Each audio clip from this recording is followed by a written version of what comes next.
శ్రీశైలాభిజనాంబురాశిశినం శ్రీకృష్ణదాతాత్మజం శ్రీశైలాన్వయ దేవనాథసుతియః ప్రాప్తాగమాంతద్వయం పాదాబ్జే నరసింహ తాతయ గురోః న్యస్తాత్మరక్షాభరం విద్వద్వృంద చకోరచందిరమహం రామానుజార్యం శ్రయే. ప్రియ భాగవతోత్తములారా, ఈనాటి నుండి మనం భగవంతుడైనటువంటి శ్రీకృష్ణుడు ఉపదేశించినటువంటి శ్రీమద్ భగవద్గీత వైభవాన్ని భగవద్ రామానుజుల వారి భాష్యానుసారంగా మనం తెలుసుకోబోతున్నాం. వాస్తవంగా ఏ జన్మలో చేసుకున్నటువంటి పుణ్య విశేషం చేత మనం ఈ భారతావనిలో జన్మను పొందినటువంటి భాగ్యాన్ని పొంది ఉన్నాం. విశేషంగా ఈ భరతఖండం అనేది అన్ని ఖండాంతరాల్లో కన్నా కూడా మిన్న అనేటువంటి ఒక ప్రశస్తి ఈ భరతఖండానికి ఉన్నది. ఎందుకంటే ఆ సాక్షాత్తు శ్రీయప్పతి శ్రీమన్నారాయణుడు దుష్ట శిక్షణం కొరకు, శిష్ట రక్షణం కొరకు, సాధు పరిత్రాణం కొరకు ఎన్నో అవతారాలను స్వీకరించాడు. అందులో దశావతారాలు ముఖ్యం. ఈ అవతారాలంతా కూడా స్వీకరించినటువంటి దివ్య భూమి ఈ భారతావని. కనుక ఈ భారతదేశం అనేది అన్ని దేశాల కన్నా కూడా పవిత్రమైనది, అత్యంతం ప్రశస్తమైనది కూడాను. అట్టి భారతావనిలో విశేషంగా ఆ గంగాది పవిత్ర నదులు ప్రవహిస్తూ ఉన్నాయి. అలాగే హిమాలయాది పర్వత శ్రేష్ఠాలతో ఈ భూమి అలరారుచున్నది. అది మాత్రం కాదు, ఎందరో మహానుభావులు ఈ లోకంలో ఈ భారతావనిలో అవతరించారు. శ్రీ శంకర భగవత్పాదులు, భగవద్ రామానుజుల వారు, మధ్వాచార్యుల వారు, ఇలా ఎంతోమంది ఈ భారతావనిలోనే అవతారాన్ని వాళ్ళ కారణజన్ములుగా ఇక్కడ వచ్చి ఉన్నారు. అలాగే కలవు భవిష్యంతి అన్న రీతిగా ఆళ్వారాదులందరూ కూడా ఈ భరతఖండంలోనే ఇక్కడ అవతరించారు. కనుక అట్టి పరమ పవిత్రమైనటువంటి ప్రశస్తి కలిగినటువంటి ఈ భారతావనిలో మనమందరం కూడా జన్మించాము కదా. ఇదే మన యొక్క భాగ్య విశేషం. ఈ భారతదేశం అనేది సకల ఆధ్యాత్మిక సంపదలకు పుట్టినిల్లుగా భాసిస్తున్నది. అందువలనే పాశ్చాత్యులు కూడా మన యొక్క నాగరికతకు, మన సంస్కృతి సదాచార సంప్రదాయాలకు తలొగ్గి ఆ దాసోహమై అటువంటి ఆ సదాచారాలను వాళ్ళు కూడా అనుసరించి తరిస్తున్నారు. వాస్తవంగా చూస్తే ఈ భారతీయ సంస్కృతికి మూలస్తంభభూతాలు వేదాలు. ఈ వేదాలు లేకపోతే లోకాలే ఉండవేమో. కనుక వేదోఖిలో ధర్మమూలం స్మృతిశీలేచ తద్విదామన్న రీతిగా ఈ వేదాలు సాక్షాత్తు పరమపురుషుని యొక్క ఉచ్ఛ్వాస నిశ్వాస భూతాలు. అందుకే చెప్తూ ఉంటారు, వేదశాస్త్రాత్ పరం నాస్తి న దైవం కేశవాత్ పరం అన్నారు. వేదానికి మించినటువంటి శాస్త్రం లేదు, అదే గొప్ప శాస్త్రం అన్నమాట.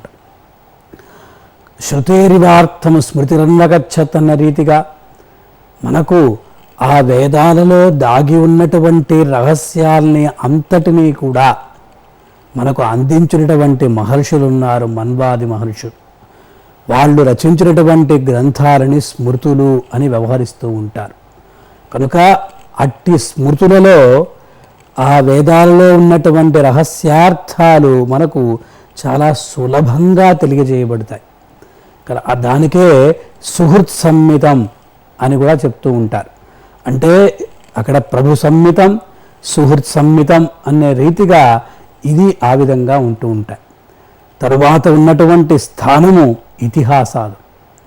అంటే వేదాలలో దాగి ఉన్నటువంటి ఆ విషయాలంతటినీ కూడా సంగ్రహించి స్మృతులలో చెప్పబడితే స్మృతులలో ఉన్నటువంటి విషయాలని మనకు ఇతిహాసాదులు మనకు తేట తెల్లగా తెలియజేస్తుంది.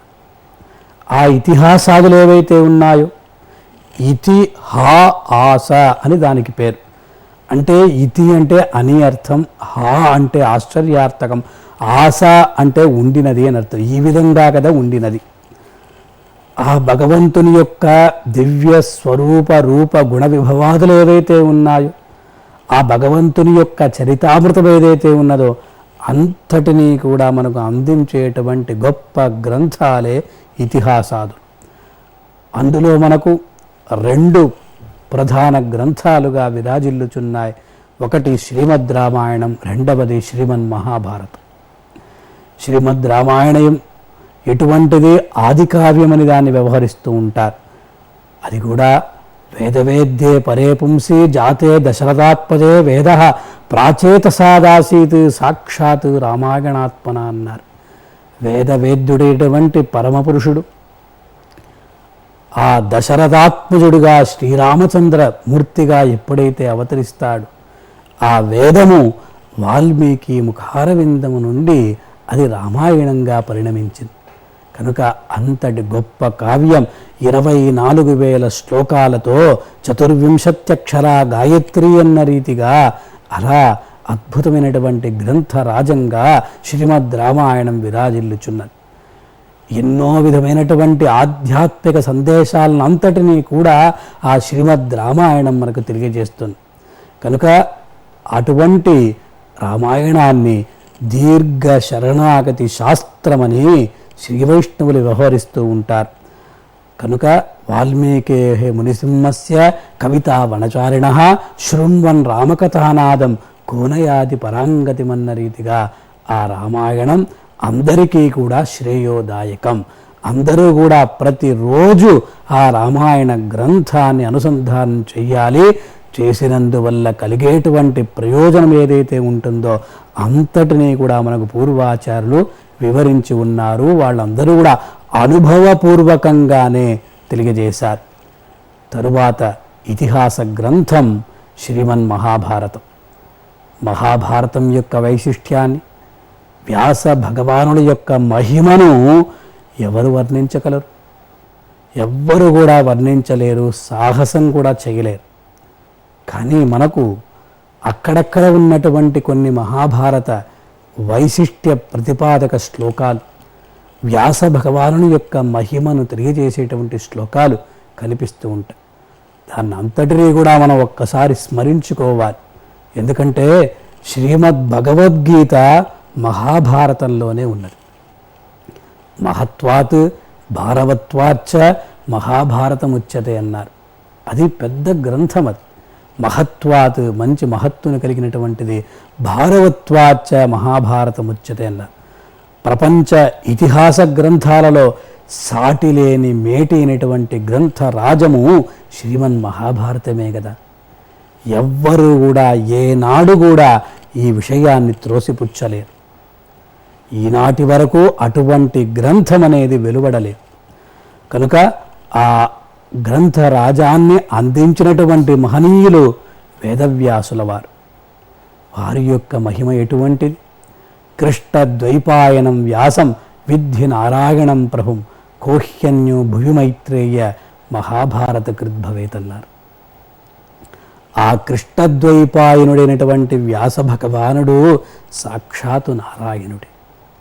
లేకపోతే ఇటువంటి గ్రంథాన్ని రాయగలుగుతారా అని ఆ వ్యాస భగవానుడి యొక్క మహిమను తెలియజేస్తూ వ్యాసాయ విష్ణురూపాయ వ్యాసరూపాయ విష్ణవే అని ఆ వేదవ్యాసులని అందరూ కూడా కీర్తిస్తూ ఉంటారు. భీష్మ పితామహుడు మహర్షే కీర్తనాత్తస్య భీష్మ ప్రాంజలిరబ్రవీత్ అన్నారు. ఎప్పుడైతే ఆ వేదవ్యాస మహర్షి యొక్క నామం వినిపిస్తుందో ఆ సమయంలో భీష్మ పితామహుడు అచ్చటి నుండియే అంజలి ఘటిస్తూ ఆ మహర్షిని సేవించుకుంటారట. అట్టి మహిమ కలవాడు వేదవ్యాస భగవానుడు. ఆ మహర్షి మనకు అనుగ్రహించినటువంటి గ్రంథాలు బ్రహ్మసూత్రములు, అలాగే 18 పురాణాలు, అలాగే శ్రీమన్ మహాభారతం. సర్వ లోకాచార్యుడుగా కూడా ఈ వేదవ్యాస భగవానుడు కీర్తింపబడుచున్నాడు కనుక అటువంటి ఆ మహాభారతంలోని శ్రీమద్ భగవద్గీత యొక్క వైభవం ఎటువంటిది. వాస్తవంగా చూస్తే భగవంతుడికి యుగత్రయ పురుషుడు అంటే అతనికి త్రియుగ అని ఒక పేరు. 3 యుగాల్లో అవతరించినటువంటి ఆ శ్రీమన్నారాయణుడు కలియుగంలో తాను అవతరించకుండా తన యొక్క దివ్య ఆయుధ ఆభరణాలంతటినీ కూడా అవతరింపచేసి తద్వారా ఈ లోకాలంతటినీ కూడా ఉజ్జీవింపచేశాడు. అదే సమయంలో ఆ భగవానుడే సాక్షాత్తు ఆచార్యునిగా కూడా అవతరించాడు. సాక్షాత్ నారాయణో దేవ కృత్వా మర్త్యమయీంతను మగ్నాన్ ఉద్ధరతే లోకాత్ కారుణ్యాత్ శాస్త్రపాణిన అన్నాడు. శాస్త్రపాణి అయినటువంటి ఆ అచ్యుతుడు ఈ లోకంలో విశేషంగా కలియుగంలో అతడు శాస్త్రపాణిగా ఒక ఆచార్యునిగా అవతరించి సంసార సాగరంలో కొట్టుమిట్టాడుతున్నటువంటి ఆ ప్రజలను అందరినీ కూడా ఉజ్జీవింపజేయడానికై సిద్ధమయ్యాడు ఆచార్యునిగా. కనుక ఆ సాక్షాత్తు శ్రీమన్నారాయణుడే వేదవ్యాస భగవానుడు. పరోపకారం అంటే ఆశ్రితుల యొక్క కోరిక ఏదైతే ఉంటుందో దానిని నెరవేర్చడమే భగవంతుని యొక్క ముఖ్య కర్తవ్యం. వేదవ్యాస భగవానుడు 18 పురాణేషు వ్యాసస్య వచనద్వయం పరోపకార పుణ్యాయ పాపాయ పరపీడనం అన్నారు. అంటే వారు రచించినటువంటి ఆ దివ్య పురాణాలలో ఈ పరోపకారం అనేది ముఖ్యమన్నారు. తద్వారా పుణ్యం కలుగుతుంది, పరపీడనం అనేది పాపాన్ని కలుగజేస్తుంది అన్నారు. ఆ విధంగా ప్రజలను అందరినీ కూడా ఈ జనులను భక్తులందరినీ కూడా ఉద్ధరించాడు వేదవ్యాస భగవానుడు తమ గ్రంథముల ద్వారా. సరే, మహాభారత వైశిష్ట్యం ఎటువంటిది, దాని యొక్క మహిమ ఎటువంటిది, దాని యొక్క ప్రభావం ఎటువంటిది అంటే చెప్తారు. భారతం యొక్క స్వరూపాన్ని వివరిస్తూ ఇదం శతసహస్రం హి శ్లోకానాం పుణ్యకర్మణాం సత్యవత్యాత్మజేనేహ వ్యాఖ్యాతమమితహుజసా. ఇదం శతసహస్రం హి శ్లోకానాం పుణ్యకర్మణాం. శతసహస్రం అంటే 100,000 శ్లోకాలు. ఆ 100,000 శ్లోకాలతో అంటే 1,00,000 శ్లోకాలతో కూడుకున్నటువంటి గొప్ప గ్రంథం ఇది. పుణ్యకర్మణాం, ఎవరైతే ధర్మరాజ ప్రభుతులు ఉంటారో పాండవుల వారి యొక్క ఆ కథను ఇక్కడ వేదవ్యాస భగవానుడు మనకు అందించారు. పుణ్యాత్ముల యొక్క ఆ కథలను ఇక్కడ వర్ణించారు సత్యవతి నందనుడు. అందువల్ల ఈ గ్రంథానికి జయ అనేటువంటి పేరున్నది. తతో జయముదీరయేత్ అన్నారు. అటువంటి అంటే సత్యమేవ జగతే, సత్యం అనేది ఎప్పుడు కూడా గెలుస్తుంది అని ఆ ధర్మో రక్షతి రక్షిత అన్న రీతిగా ఇక్కడ అన్నీ కూడా ఆ మహాభారతంలో ఇమిడి ఉన్నాయని ఆ భారతం యొక్క స్వరూపాన్ని వర్ణించారు. పాండవుల యొక్క విజయమే దీనికి నిదర్శనంగా పేర్కొంటారు మనకు పూర్వాచార్యులు. అలాగే కార్ష్ణం వేదమిమం విద్వాన్ అని చెప్పిన రీతిగా ఈ మహాభారతం అనేది వేదవ్యాసుడు అందించినటువంటి గొప్ప వేదం అని కూడా చెప్తున్నారు. దీని యొక్క మహిమను తిరిగి వర్ణిస్తూ అక్కడ చత్వారో ఏకతో వేదాః భారతం చేదమేకతః వేదానధ్యాపయామాస మహాభారత పంచమా తదిదం అవగతం పంచమా దేవ వేదాత్ అన్నారు. అంటే చత్వార ఏకతో వేదాః, ఒక పక్క ఋగ్వేద యజుర్వేద సామవేద అథర్వణ వేదాలు అలా ఒకవైపు ఉంటే భారతం చ ఇదం ఏకతః, ఈ భారతం అనేది మరొక పక్క ఉన్నది. అటువంటి సమయంలో 5 వేదాల్ని కూడా తన యొక్క శిష్యులకు బోధిస్తూ ఉన్నాడు. ఇదంతా కూడా తదిదం అవగతం పంచమాదేవ ఈ విషయాలంతా కూడా భారతం పంచమో వేద అన్నటువంటి సూక్తి ఏదైతే ఉన్నదో తద్వారా ఈ విషయాలంతా మహాభారతం ద్వారానే అవగతమవుతున్నాయని చెప్పారు. ఇదం హి వేదై సమితం పవిత్రమపి చోత్తమం. ఇది వేదములతో, వేదం ఏ విధంగా పవిత్రమైనదో ఈ మహాభారతం కూడా వేదంతో సమానమై పవిత్రంగా కూడా కీర్తింపబడుచున్నది అని చెప్తున్నారు. భారతం శృణుయాత్ నిత్యం భారతం పరికీర్తయేత్ భారతం భవనేయస్య తస్య హస్తగతో జయ. కనుక అటువంటి భారతాన్ని ప్రతినిత్యం శృణుయాత్, ఎల్లప్పుడూ కూడా మనం వినాలి. భారతం పరికీర్తయేత్, ఆ భారతాన్ని మనం ఎల్లప్పుడూ చెప్తూ ఉండాలి. ఎవరి ఇండ్లలో ఈ భారతం ఉంటుందో వాళ్ళకి జయం అనేది వాళ్ళ యొక్క హస్తగతం అంటారు. కనుక ఈ విధంగా ఆ భారత ప్రాశస్త్యం ఉన్నది. ఒకే ఒక శ్లోకం ద్వారా అద్భుతంగా మనకు వర్ణిస్తున్నారు మహాభారతం యొక్క వైశిష్ట్యాన్ని, వేదవ్యాస భగవానుల యొక్క మహిమను కూడా. పారాశర్య వచస్సరోజమమలం గీతార్థ గంధోత్కటం నానాఖ్యానక కేసరం హరికథ సంబోధనా బోధితం లోకే సజ్జన షట్పదైః అహరహ పేపీయమానం ముదా భూయాద్ భారత పంకజం కలిమల ప్రధ్వంసినః శ్రేయసే. ఇది ఎలా ఉందంటే పారాశర్య వచస్సరోజమమలమన్నారు. అంటే పరాశరుని యొక్క పుత్రుడైనటువంటి వ్యాస మునీంద్రుడు అనేటువంటి సరోవరంలో భారతం అనేటువంటి దివ్య కమలం, నిర్మల కమలం అనేది ఉత్పన్నమైనది. సరోజం అమలం అన్నారు. తరువాత ఏమైనది? గీతార్థ గంధోత్కటం. ఆ కమలం ఏ విధంగా ఉందంటే అది గీతార్థమనేటువంటి మహాసుగంధంతో కూడి ఉన్నది. అది మాత్రమా? నానాఖ్యానక కేసరం, వివిధమైనటువంటి ఆఖ్యానములు, కథలతో అది, ఆ కథలు అనేటువంటి కేసరములు కలవిగా ఉన్నది, పుప్పొడి. తరువాత హరికథా సంబోధన బోధితం, హరికథారూపమైనటువంటి ఆ సూర్యరశ్మిచే ప్రఫుల్లితమైనది ఈ కమలం. అది మాత్రమా? లోకే సజ్జన షట్పదైః అహరహ పేపీయమానం ముదా. ఈ లోకంలో సజ్జనులు అనేటువంటి సత్పురుషులు అనేటువంటి తుమ్మెదులు నిరంతరం సంతోషంతో ఆ పానం చేసి మహదానందాన్ని పొందు మకరందముతో కూడి ఉన్నదిగా ఈ కమలమున్నది. అలాగే కలికల ప్రధ్వంసిన శ్రేయసే, కలికాల పాపమును నాశమునర్చునది అనేటువంటి ఈ ఆ కమలం ఏదైతే ఉన్నదో మహాభారత కమలం అందరికీ కూడా శ్రేయస్సును కలిగిస్తుంది అని చెప్పి అద్భుతంగా మనకు మహాభారత వైభవాన్ని తెలియజేశారు. అందుకే భారతే సర్వవేదార్థ అనేటువంటి ఒక సూక్తి ఉన్నది. అంటే సమస్తమైనటువంటి వేదం యొక్క సారము భారతమందు కలదు అన్నారు. అలాగే ఎన్న భారతే తన్న భారతే అని ఏదైతే భారతమందు లేదో తత్ అది భారతదేశంలోనే లేదన్నారు. యత్ న భారతే తత్ న భారతే అన్నారు. అలాగే వైశంపాయనుడు అద్భుతంగా ధర్మే చ అర్థే చ కామే చ మోక్షే చ భరతర్షభ యదిహాస్తి తదన్యత్ర ఎన్నేహాస్తి న తత్క్వచిత్ అన్నారు. అంటే ధర్మే చ అర్థే చ కామే చ మోక్షే చ భరతర్షభ. ఓ మహానుభావ, ధర్మం, అర్థం, కామం, మోక్షం ఈ నాలుగింటికి సంబంధించినటువంటి విషయములు ఈ భారతమునందు ఏదైతే తెలుపబడినవో అవియే ఇతరత్ర కూడా చెప్పబడినవి.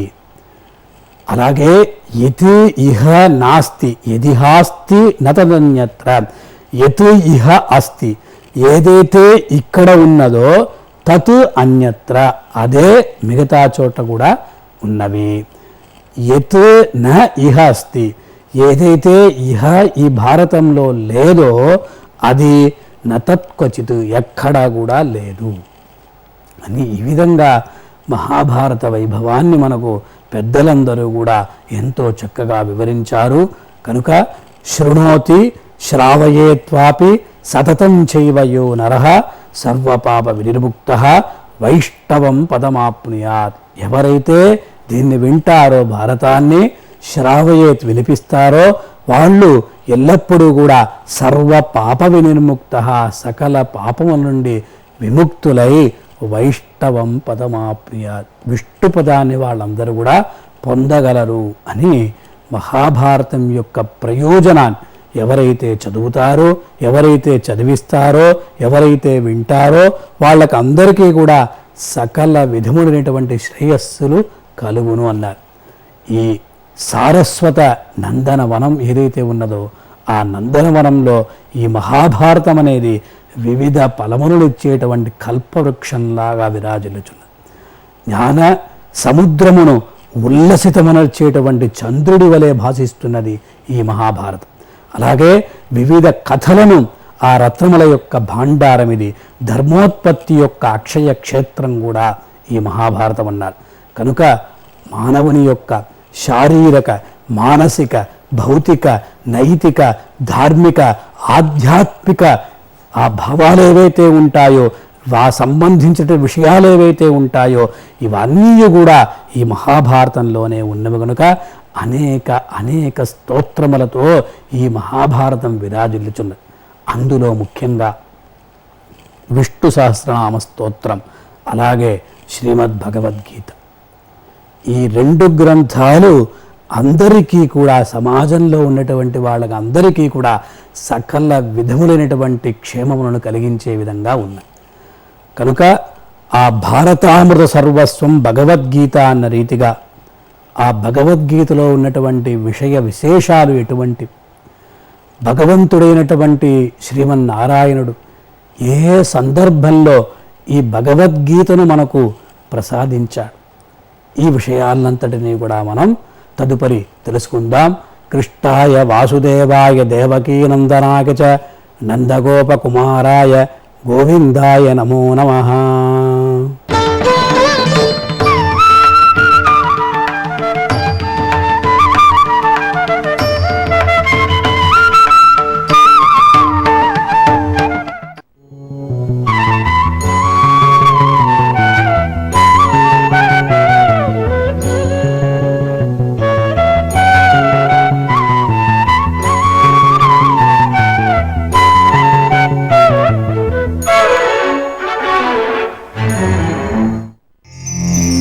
Thank you.